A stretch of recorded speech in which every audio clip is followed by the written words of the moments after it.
Баршаңызға қайырлы күн. Бір жасағаннан идеальный болып шығатын дәл осындай чупа-чупстарды үйренгілеріңіз келсе, видеоның соңына дейін мұқият қараңыз және арнама тіркеліп, өз пікіріңізді жаза кетіңіз.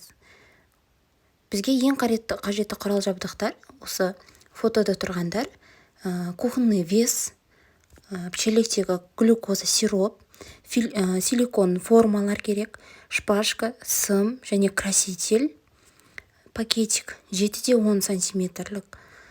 Бұл жерде 750 теңгеге алғанмен глюкоза сиропты формалар 600 теңгеден басталады. Шпажканы пачкасын 150 теңгеге алдым. Пакетикті 103 түгін 350 теңгеге алдым. Сымды да дәл солай 103 түгін 350 теңгеге алдым. Посыпканы өздеріңіздің қалағандарыңызды қолдансаңыздар болады. Краситель бізде екі түрлі краситель көрсетілген. Біріншісі 1500 теңгелік, бұл тортқа қолданылатын красительдер гелевый.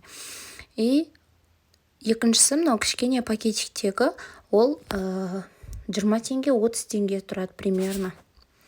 Бұлардың барлығын кондитерский магазиннен тапсаңыздар болады.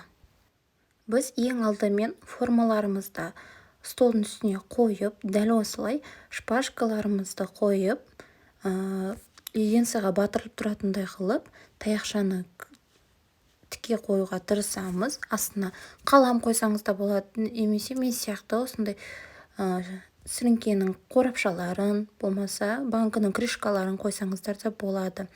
Дәл осылай барлығын реттеп қойып орналастырып аламыз. Дәл видеодағыдай жасасаңыздар, керемет шығады чупа-чупстарыңыз.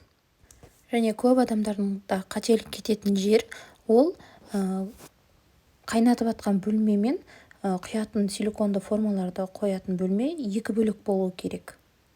Мен барлығын дәл осылай видеодағыдай істеп алдым. Келесі бізде таразымызды аламыз. Таразымызға дәл осындай бізге қайнататын темір ыдыс ұстағышы болғаны жақсы. Себебі ыстықтай біз силиконды формаға ұстап құюға ыңғайлы болады. Бұл жерде бізге 110 грамм қантымызды, 35 грамм суымызды және 50 грамм глюкоза сиропымызды дәл осы таразыға өлшеп құйып аламыз. Құйып алғанымызды осылай газдың үстіне қойып, астын орташа отта қоямыз. Қатты қойсаңыздар күйіп кетеді. Жай қойсаңыздар, қатты жай қойсаңыздар, ол қайнауы ұзақ болады. Орташа отта жақсы қарап тұрасыздар. Дәл осылай шеті жыбырлап бастайды біріншіде. 10-15 минутта. 15 минуттай тұрады. 15 минутта дайын болады почти. Мен осындай краситель қостым. Оны видео барысында көре жатасыздар. Және пиалайға қасымызға осындай краннан су алып аламыз. Және қолымызға шпажка аламыз. Міне осылай сіздерге толық түсінікті болсын деп, мен ұзақ қылып түсірген, түсінікті болсын деген ойым. Дәл осылай шетінен қайнай бастайды. Шпажкамызды алып араластырып тұрамыз. Арасында бізде жайлап қоюлана бастайды, көпіршіп. Шпажкамызды осы жерде алып, суға батырып көрсеңіздер, судан қайтадан шығарған кезде ұстап көресіздер. Ол жерде жұмсақ болады. Бізде ол дайын емес. Сәл біраз тағы да қайнатып, дайын болғанын күтеміз. 15 минуттарда дайын болып қалады уже. Дәл осылай көпіріп дайын болады. Суға батырған кезде пышыр-пышыр деп қатып қалады. Сол кезде біз красителіміздің 2-3 тамшысын қосамыз. Сиропымызға астын өшіреміз сразу осы жерде. Красителімізді қосып, жақсылап араластырамыз біркелкі болып шыққанша. Дәл видеодағыдай жасаңыздар.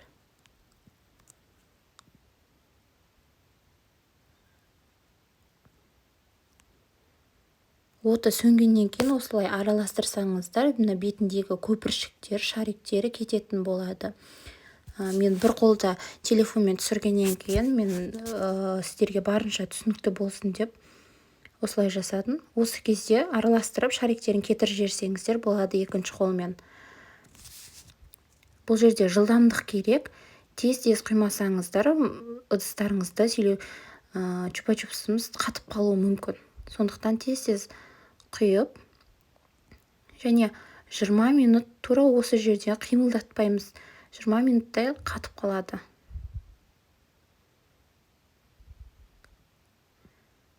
Міне байқасаңыздар, видеода уже қоюланып қатып жатыр.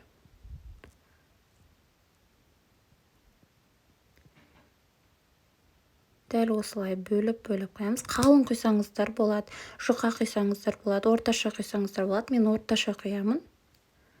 Қалыңды балдар жеп тауысталмайды. Құйып болғаннан кейін сразу осылай шпажкаларымызды батырып, дұрыстап шығамыз тағы да. Батып тұру керек біздікі. Әйтпесе екіге бөлініп кетуі мүмкін.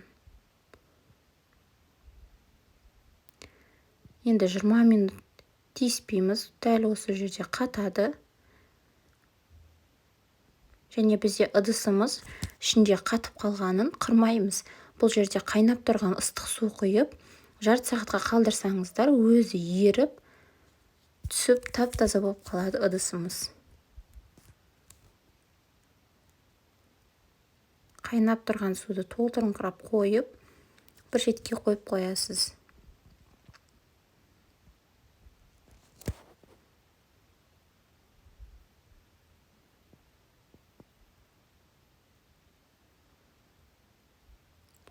Және 20 минут уақыт өткеннен кейін силиконды формамыздан жайлап шығарып упаковка жасаймыз.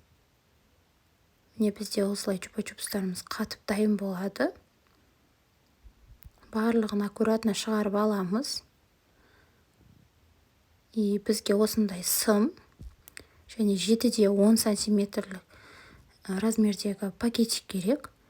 Если чупа-чупстарыңыз үлкен болса, осы болады. Ал егер кішкентай болатын болса, пакетиктің жартысын қиып тастасаңыздар болады. Оны упаковкасын жасап жатқанда өздеріңіз көре жатасыздар. Дәл осылай сымын байлап, біздің леденций чупа-чупстарымыз дайын. Дәл осылай суретпен жасасаңыздар да болады. Әртүрлі формада жасасаңыздар да болады. Арнама тіркелуді ұмытпаңыздар.